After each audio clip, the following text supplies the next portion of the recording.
Oi, oi, amados e amadas estudantes da luz, aqui é a Carol Diamond. Estou fazendo aqui com você a leitura do livro O Despertar da Consciência, de Neville Goddard.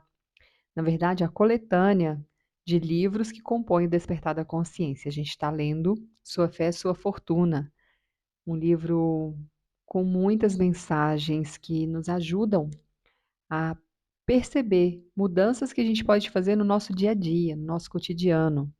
Então, é um livro para ler, reler, para deixar na nossa cabeceira, né, gente? Porque essa transformação, ela acontece, mas é um trabalho que tem que ser constante, ter mesmo essa constância para que a gente possa vivenciar essa nova consciência, essa consciência de ser aquela que a gente já é, não é verdade? Deixar morrer essa consciência que a gente está agora vestidos e trazer à luz essa consciência de ser, como diz o nosso amado mestre Neville Goddard. No capítulo 23, e eu acredito que a gente finaliza esse livro hoje, e eu espero, né, que a gente finalize para já começar na semana que vem o próximo. Ele traz aqui a mensagem: aquele que tiver ouvidos, ouça.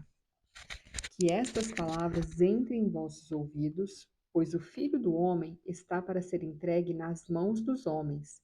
Lucas 9, versículo 44. Não seja como aqueles que têm olhos que não veem e ouvidos que não ouvem.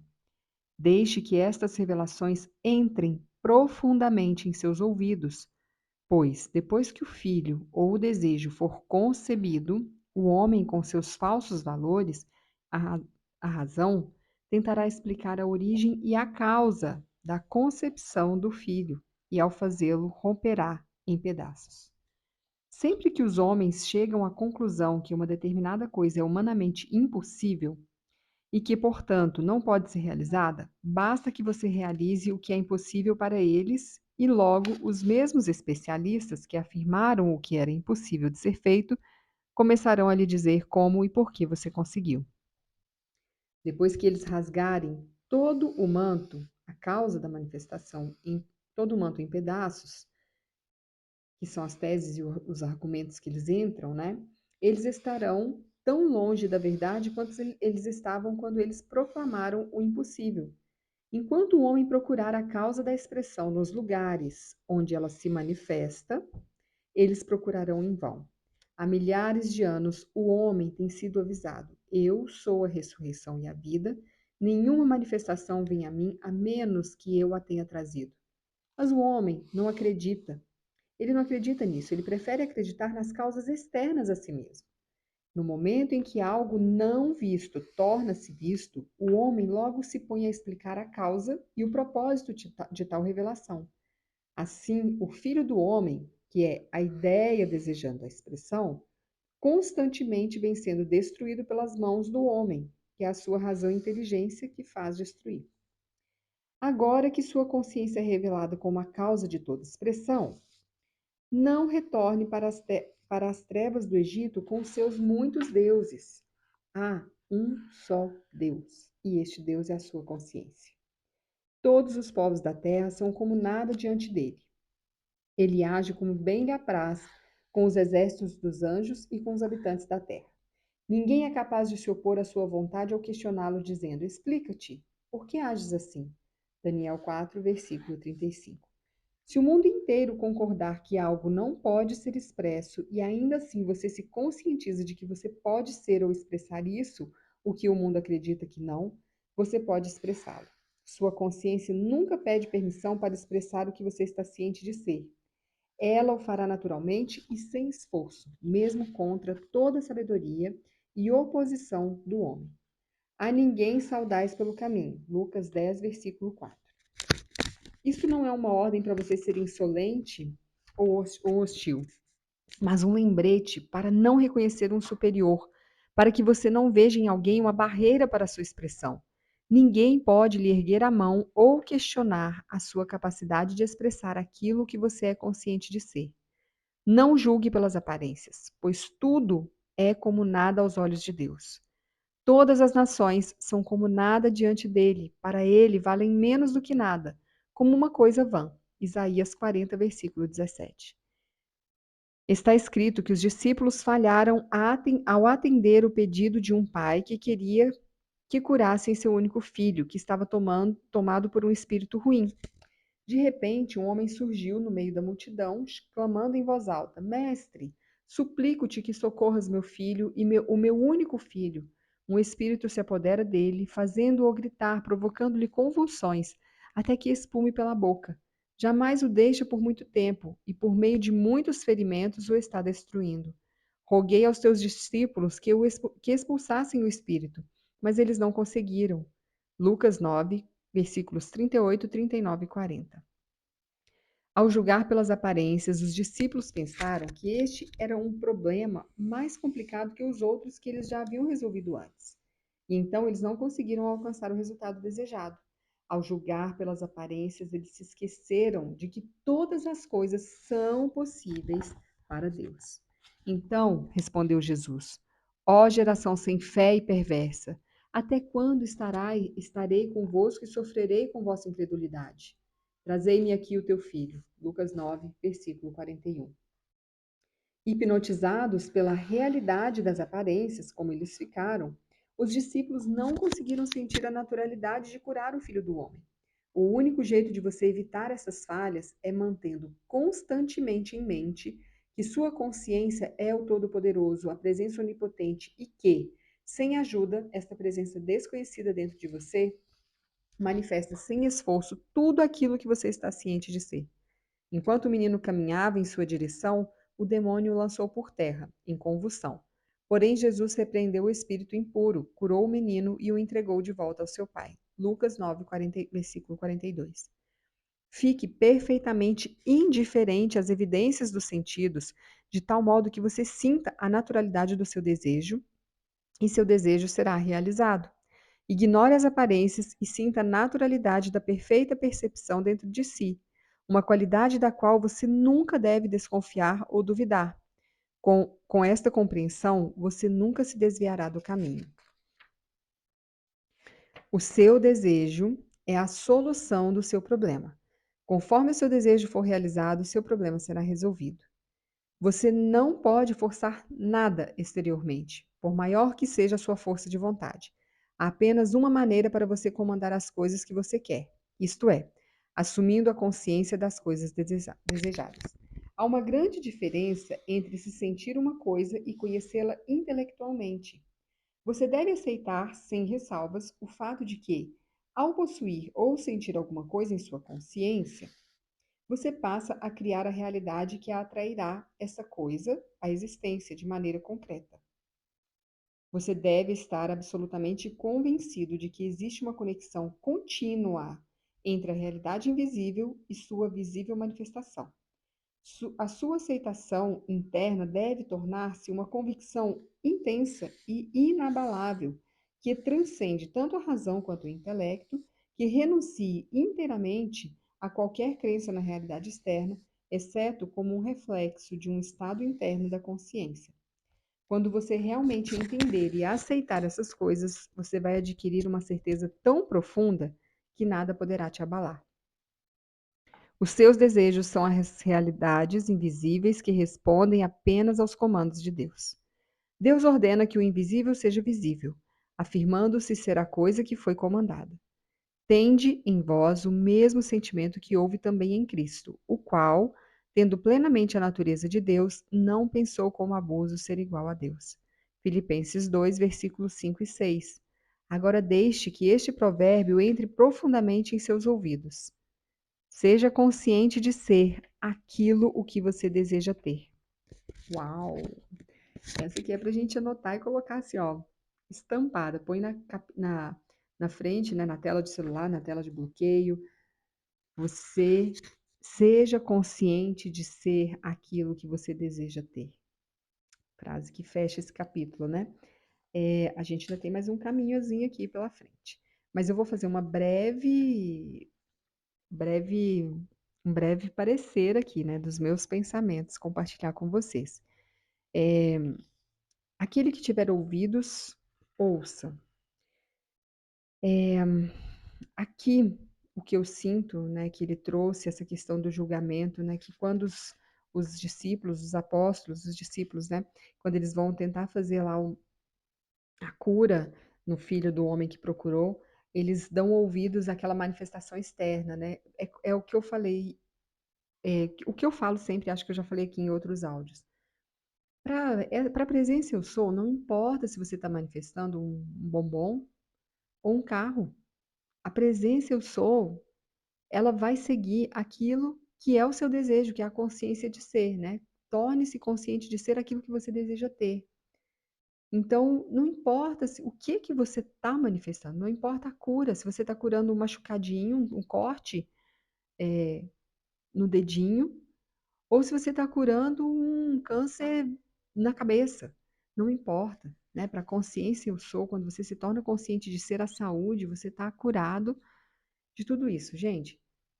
Óbvio, né, que o que a gente está fazendo aqui é uma leitura, eu não estou colocando nenhum parecer ou fazendo nenhum incentivo a, a que a gente, né, não procure a ciência, os médicos, mas aqui eu estou só trazendo o que eu sinto que o livro fala, né? Então, não julgue o que você é capaz de fazer pela sua consciência externa, pelo que está acontecendo à sua volta.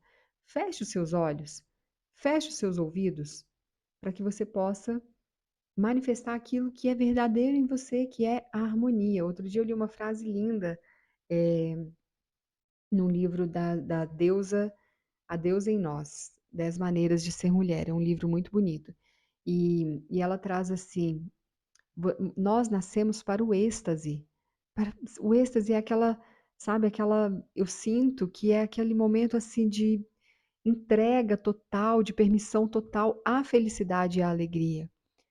E tudo que a gente encontra pelo caminho é uma construção daquilo que talvez precisamos aprender, talvez precisamos transpor para transcender, né? Mas é uma parte do caminho, não é o caminho completo.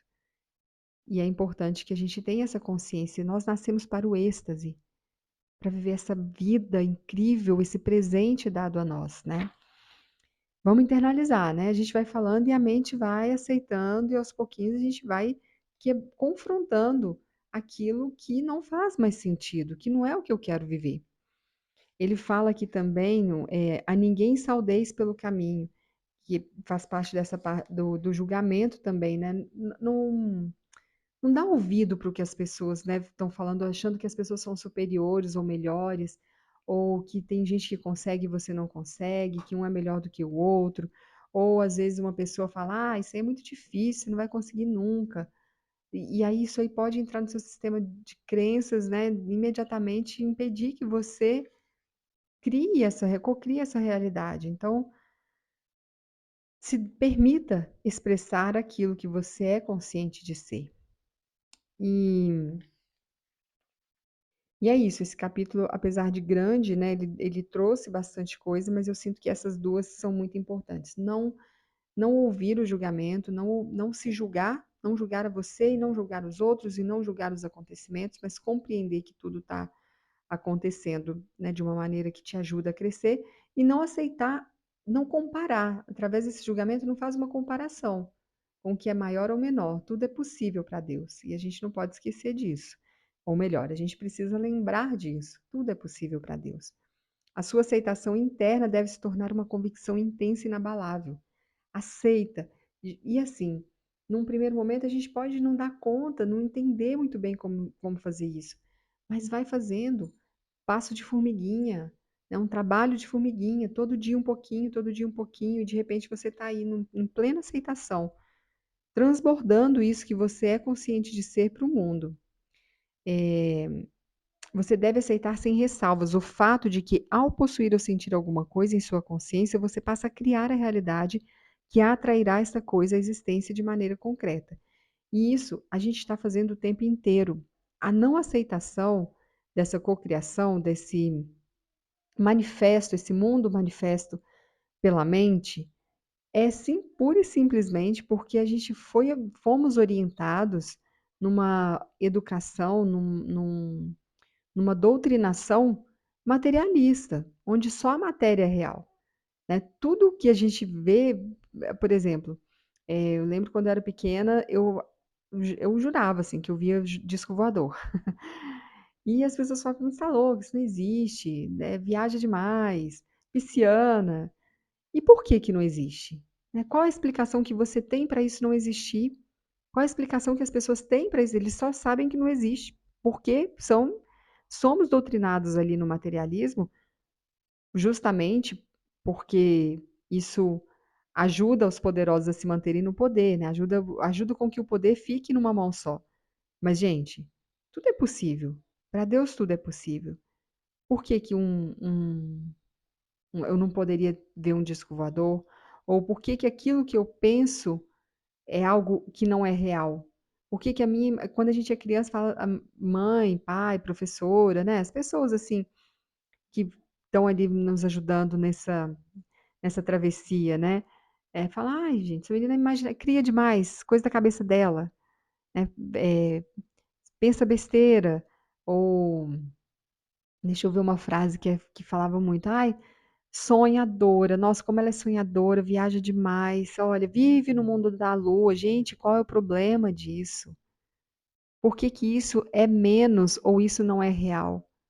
Pelo simples fato de sermos doutrinados no materialismo, e aí aceitar tudo que não é matéria é um desafio. Aceitar como real, como verdadeiro, o que não é matéria é um desafio. E isso mantém a gente o quê? Preso. Preso no medo, preso naquele desejo ambicioso, como eu vou falar aqui? Do impossível, né? Quando eu conseguir tal coisa, eu vou ser feliz. Aí consegue tal coisa, agora quando eu conseguir tal outra coisa, vou ser feliz. Começa lá quando a gente é pequeno, quando eu tiver meu primeiro patins. Ganho patins, beleza. Agora quando eu tiver bicicleta. Agora quando eu passar de ano. E aí a gente vai condicionando tudo no externo, né, no que a gente está conseguindo ver e tocar. E a gente esquece que internamente é que está sendo criado tudo isso. Então, primeiro é dentro, depois é fora, né? A gente cria, coloca, constrói internamente para que a gente possa ver se materializar fora. O que é real mesmo é o que está dentro, porque é lá que está sendo criado. Depois vem para o mundo aqui dos projetos manifestados. O capítulo 24 traz a clarividência. Clarividência. Tendo olhos, não vistes? E possuindo ouvidos, não escutastes? E nem vos recordais? Marcos 8, versículo 18. A verdadeira clarividência não se encontra na sua capacidade de ver coisas além do alcance da visão humana, mas sim na sua capacidade de entender aquilo que você vê. Nossa, gente, eu vou repetir aqui, hein? A verdadeira clarividência não se encontra na capacidade de ver coisas além do alcance da visão humana, mas sim na sua capacidade de entender aquilo que você está vendo, de codificar, né? De entender aquilo que você está vendo como algo que vem de dentro. Um balanço financeiro pode ser visto por qualquer pessoa, mas pouquíssimas pessoas entendem um balanço financeiro. A capacidade de interpretar uma mensagem é a marca de uma visão clara ou clarividência. Saber que cada objeto animado e inanimado é formado por uma essência de luz que se move e pulsa com uma energia muito mais radiante do que a dos próprios objetos em si, ninguém melhor do que o autor sabe. Porém, ele sabe também que a capacidade de reconhecer a existência desta energia não é igual à capacidade de entendê-la. Para ilustrar este ponto, aqui está uma história muito conhecida e famosa no mundo todo. E, no entanto, somente o verdadeiro sábio ou clarividente realmente entende a sua mensagem. Vamos ver. Deixa eu ver. É uma história mais. Tá, eu vou ler a história, depois eu faço uma pause e leio a interpretação. Vamos ver aqui como vai correr, gente. Porque eu não li antes, né? Então não tem uma preparação. Aqui é no improviso mesmo. A história do O Conde de Monte Cristo. Sinopse. O Conde de Monte Cristo, de Alexandre Dumas, descreve para o verdadeiro sábio e clarividente a biografia de cada homem. Primeiro, Edmond Dantes, um jovem marinheiro encontra morto o capitão do seu navio. Assumindo o comando do navio, no meio de uma tempestade em alto mar, ele tenta conduzir o navio a um porto seguro. Segundo, junto a Dantes está um documento secreto que pode ser entregue a um homem que ele não conhece, mas que será apresentado ao jovem marinheiro no momento oportuno. Este documento é um plano para libertar o imperador Napoleão de sua prisão na ilha de Elba. Terceiro, assim que Dantes consegue chegar ao porto, 3 homens que, através de seus favores e bajulações, conseguiram a simpatia do atual rei,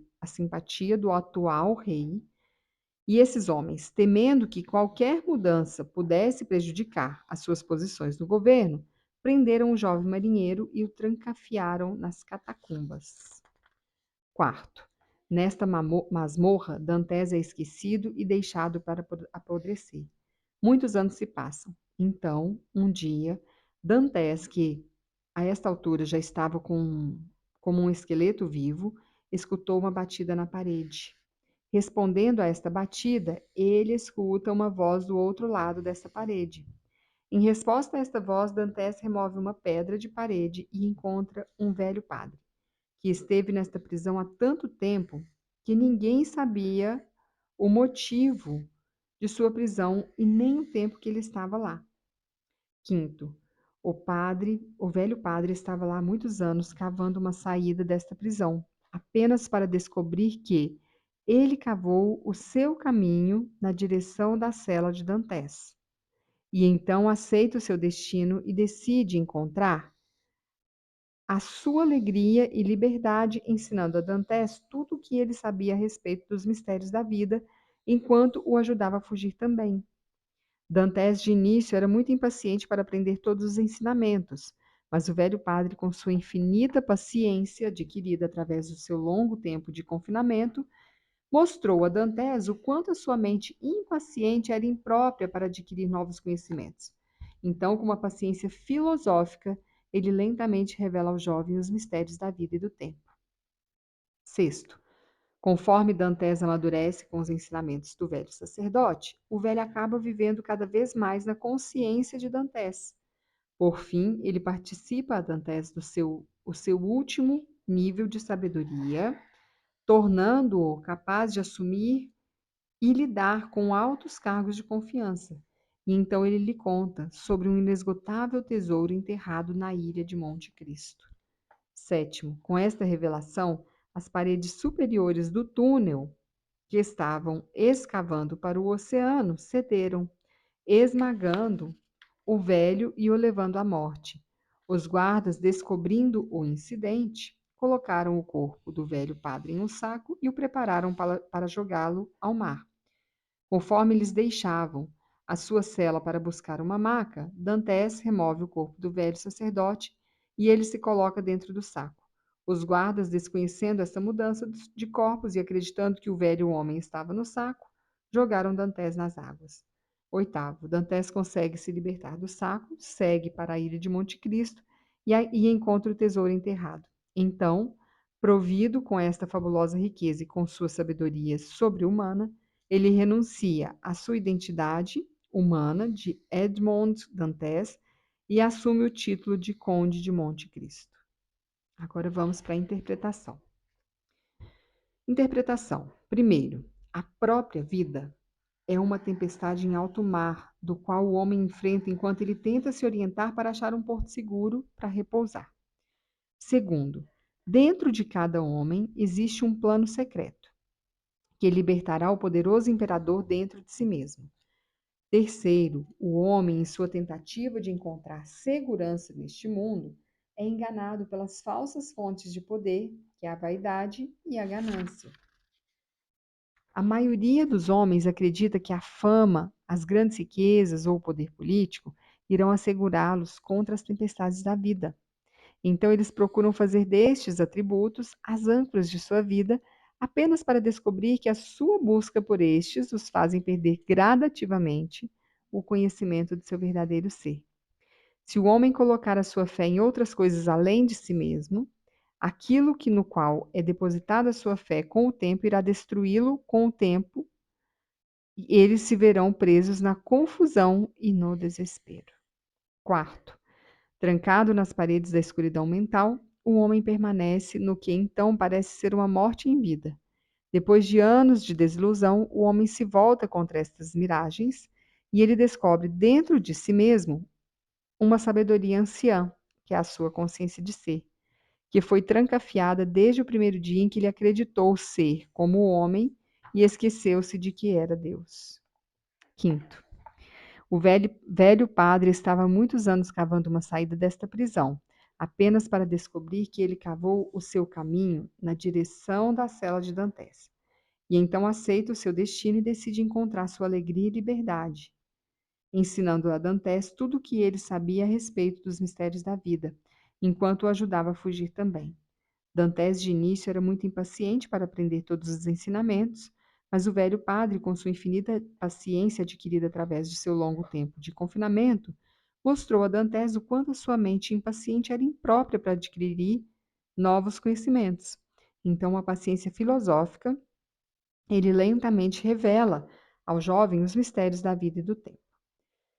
Esta revelação é tão maravilhosa que, quando o homem a ouve pela primeira vez, ele quer adquiri-la toda de uma vez só. Mas ele descobre que ele passou tantos anos na crença de ser homem que ele se esqueceu completamente da sua verdadeira identidade e que ele agora é incapaz de restaurar essa memória toda de uma vez. Ele também descobre que ele só conseguirá restaurá-la em proporção ao seu desapego de todas as ideias e valores humanos.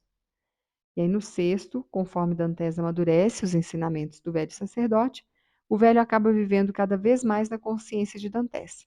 Por fim, ele participa a Dantes o seu último nível de sabedoria, tornando-o capaz de assumir e lidar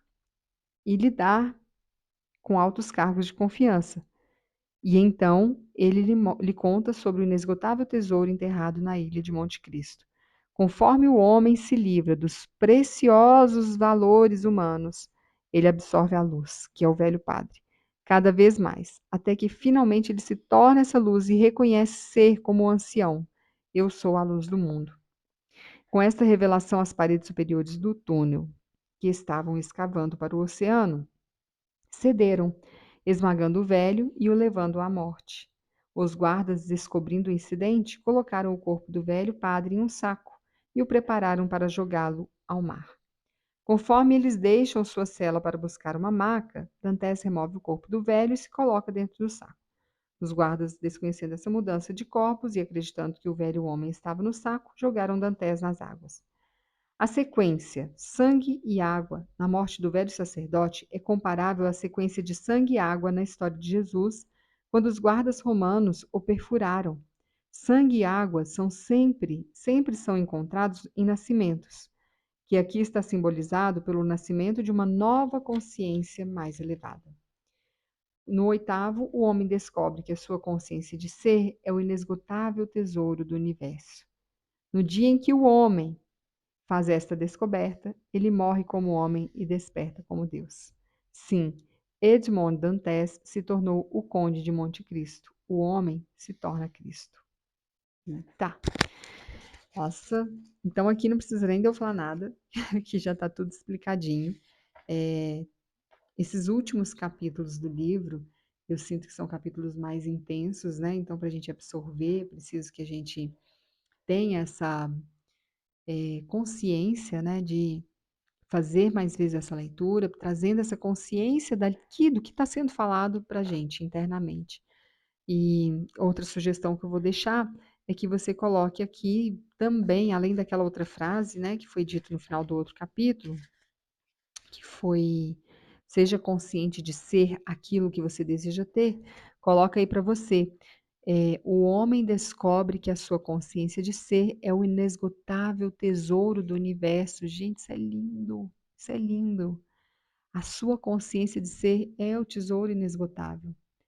É de onde brota toda a sua existência, tudo que você está vivenciando é a sua consciência de ser que está jorrando aí dessa fonte. Então, Faça essa anotação, eu vou fazer aqui para mim, vou colocar lá no espelho. Eu gosto muito de deixar no espelho, porque a hora que eu vou escovar o dente, eu já vou lá, já começo a fazer essas mentalizações, já coloco essas frases em movimento na minha vida, né? Já acesso essa consciência. Então é isso, meus queridos, minhas queridas. Temos aqui ainda mais, acho que 2 capítulos, mas vai ficar muito grande a leitura. Acho que são 3 capítulos. Então, vou entregar esse capítulo hoje ainda, essa última parte da leitura, mas numa outra gravação, para que você possa ter isso em menos tempo, né? Não ficar aquele tempo extenso e aí você tem aí 2 partes num dia só, que já vai te ajudar, tá bom? Um beijo grande. Se você gostou e fez sentido, curte, comenta, compartilhe esse vídeo, gente. Manda para quantas pessoas você quiser. É de graça, viu? Compartilhar é de graça e vai te fazer um bem danado, porque quando a gente faz algo que combina com aquela pessoa e a pessoa fala assim: Nossa, eu estava precisando ouvir exatamente isso, obrigado por ter lembrado de mim. Isso engrandece a gente, produz ocitocina, deixa a gente ali num estado de leveza, de gratidão, e aí a gente entra aí no nível do co-criador, né? Que é o estado de gratidão, é um nível de co-criador, gente. Mas é essa gratidão sentida mesmo, coração transbordando. Então compartilhe esse vídeo. E se você é novo, nova, chegou aqui agora, segue, ativa o sininho, segue aqui o canal, ativa o sininho, para você receber sempre que vierem os vídeos novos, você tá bem antenada e antenado aí. Então, o nosso próximo áudio-vídeo vai estar aqui em sequência com o final do livro Sua Fé, Sua Fortuna. Até lá, um beijo grande. Carol Daimon aqui desligando. Tchau, tchau.